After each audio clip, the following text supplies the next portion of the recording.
Folks at home, welcome to Tank Tuesday, and as you can see, we've still got some major spawning activity going on, and the culprit is Bonnie. If you're new to the channel, that's Bonnie, Clyde, our two pet bass, and one big bluegill named Sheriff. And a lot of you asked why we didn't film last Tank Tuesday. Well, in case you didn't know, Liz and I are expecting our first child any day now, and I'm going to try to put out these videos every Tuesday, but if I don't, it's because every now and again I have to do some adulting. So don't worry about us. If we miss a week, it's most likely because of our little girl, Sarah. We got some cool things coming up in this video, but first let's take a look at our other tanks.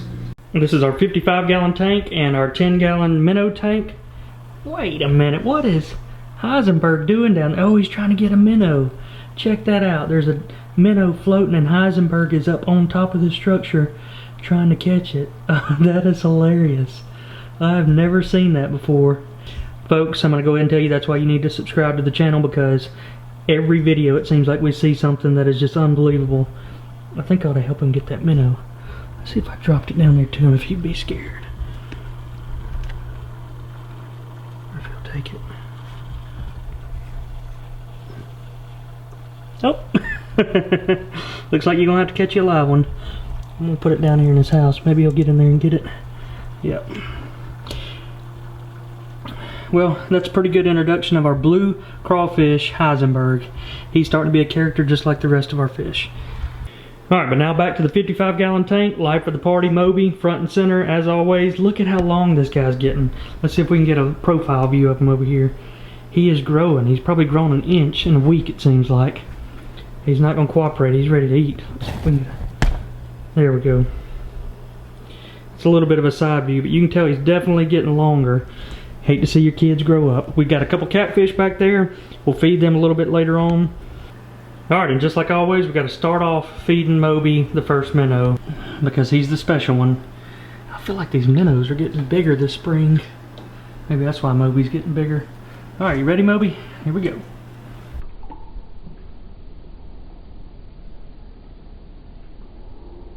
Ooh, took him a second to get that one. Mouth full. Moby's happy.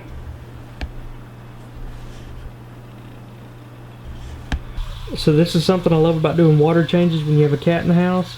This is our cat Buster, and he loves chasing the particles through the hose as we drain it out of the tank. And this is the highlight of his day, waiting on the particles. It's like a cat and mouse for him.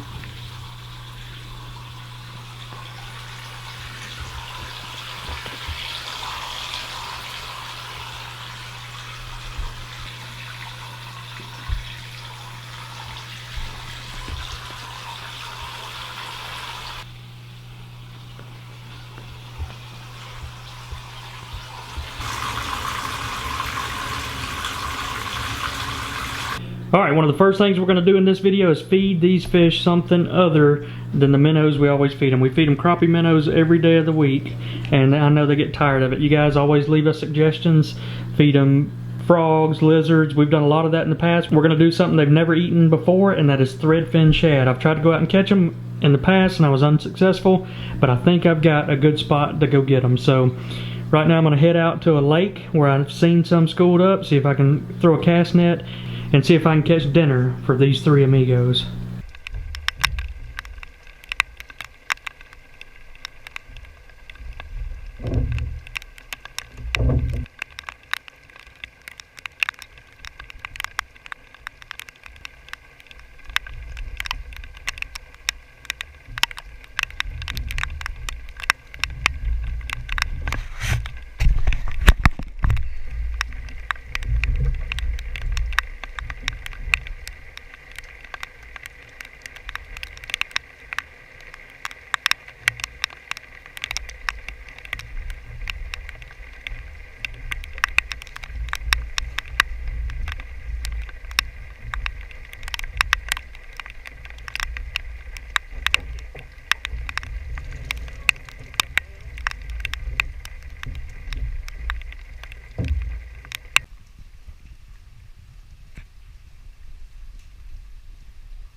So if any of you have ever dealt with shad before, you know they die extremely easily. Unfortunately, all of these died before I could even get them home to put them in the tank. But those are the perfect size. That is a good size shad right here for our size bass. So I think they'll eat them even though they're dead. We're about to put them in and find out. All right, we're gonna go in with just one first and see how they react.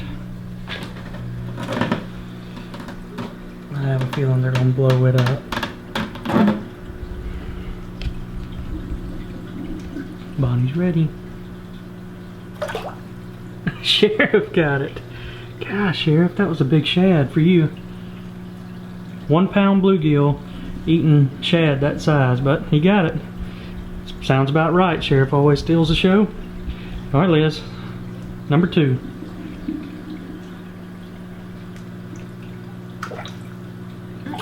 Oh, Clyde got that one. All right, we're gonna drop 2 in this time.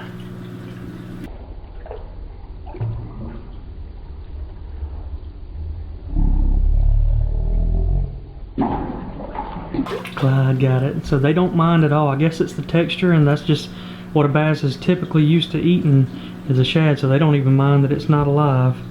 But they are fresh. I guess fresh doesn't hurt. All right, 2 more.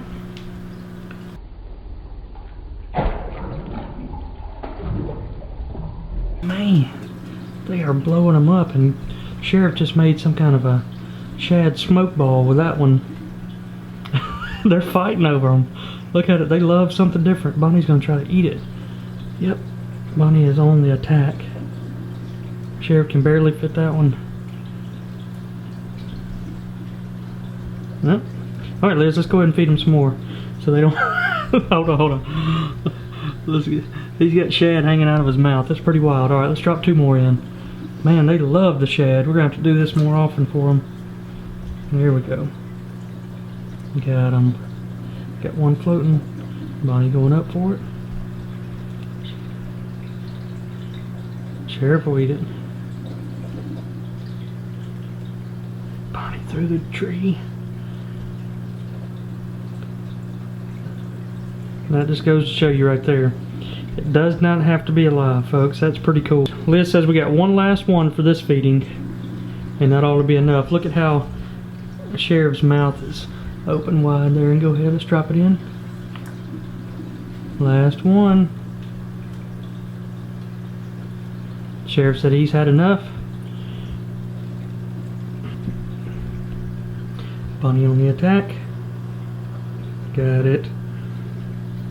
Alright, so that's all the shad we're going to feed them today. What I'm going to do, if that footage in the rain turned out good, I caught a lot of shad. So what we're going to do is we're going to freeze the rest of them in maybe, 12 shad increments.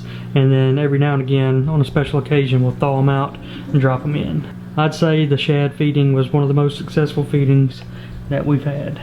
Alright, so I just got done bagging up the rest of the shad. I got 10 bags of 10, so I had right at 100 additional shad. So these are little to-go lunches for our pets. Man, you gotta love it when a plan works out. That is the perfect size shad. We saw how good the bass reacted to them, so for those of you who are looking for an easy way to feed your fish, I would highly recommend it. Now, it's probably been a little while since you've seen our catfish, so we're gonna get to see them come out. We use shrimp pellets. I drop them right in here on the top. Moby doesn't like to eat them, as you can see right there, so they just sink down to the bottom. I have to back away a little bit because those catfish are shy. So we'll sit here and watch them come out and eat.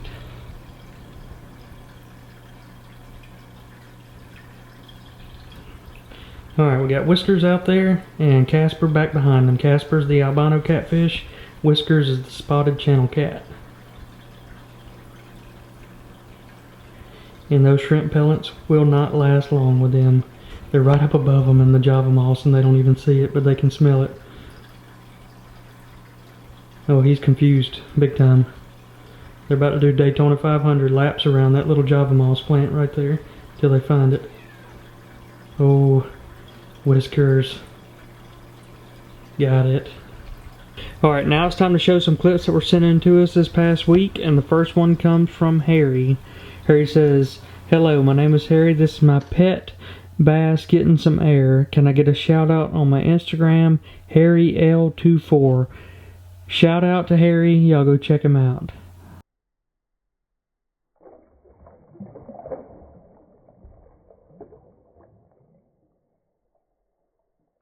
And our next video comes from Eric L. This looks like some kind of bass and bluegill, and it looks like the bluegill looks a little bit like Sheriff. Alright, and the last clip comes from Calvin, and he says, here is the clip of my newly acquired bass that came from the Black Warrior River in Tuscaloosa. Roll Tide. He's a savage. Missed him. Got him. Roll Tide, Calvin. I hope y'all enjoyed the video. Make sure you hit that subscribe button, and we will see you all next Tank Tuesday.